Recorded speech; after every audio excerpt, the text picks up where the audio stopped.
When your team meeting ends and the people walk out the door, are they inspired? Are they scared? Or are they pissed? Because if it's scared or pissed, that is a performance problem. And it starts with how you run the meeting. I am going to show you how to run a team meeting effectively.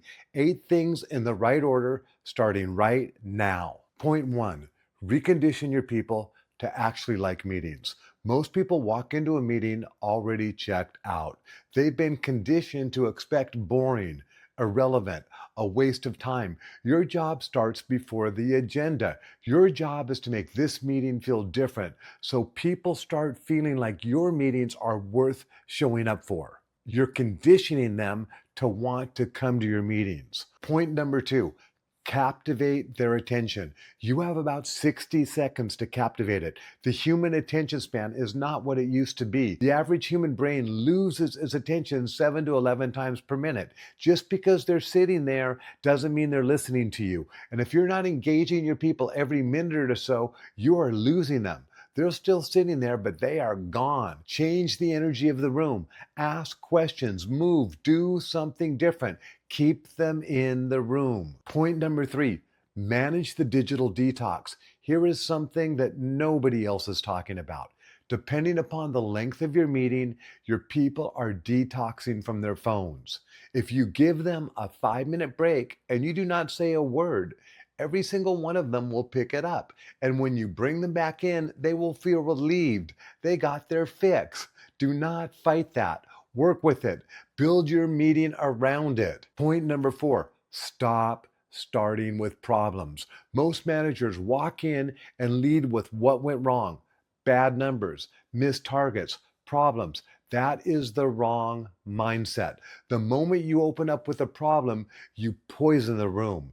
People shut down. They get defensive. They stop thinking and they start protecting themselves. You do not get solutions from scared people. You get silence and nodding heads.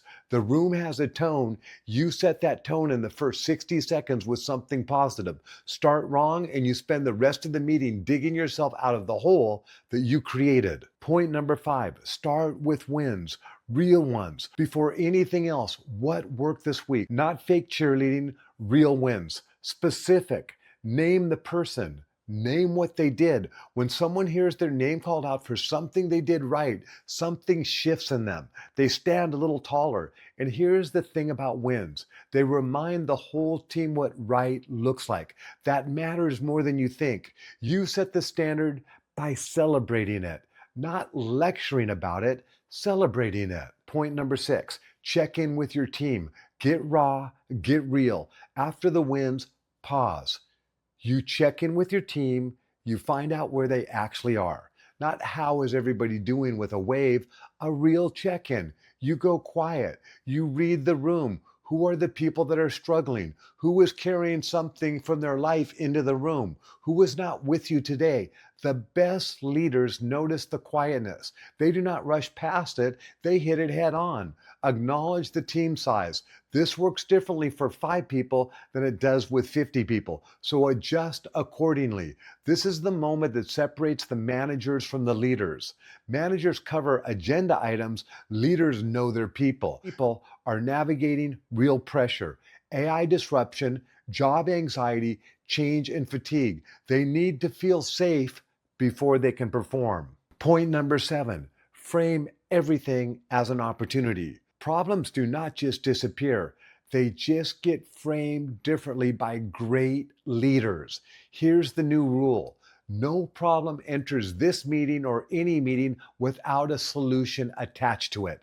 None. When somebody brings a problem, great. What is the path forward? What are we doing about it? Reframe it as an opportunity, not as a spin, as a genuine leadership skill. We have a gap in client follow-up becomes we have an opportunity to own client follow-up this week. Same facts, completely different energy. Words are not neutral. The frame you put around a challenge determines how your team responds to it. Point number 8, optimize the human beings, not just the agenda. Here's what most meeting frameworks missed entirely.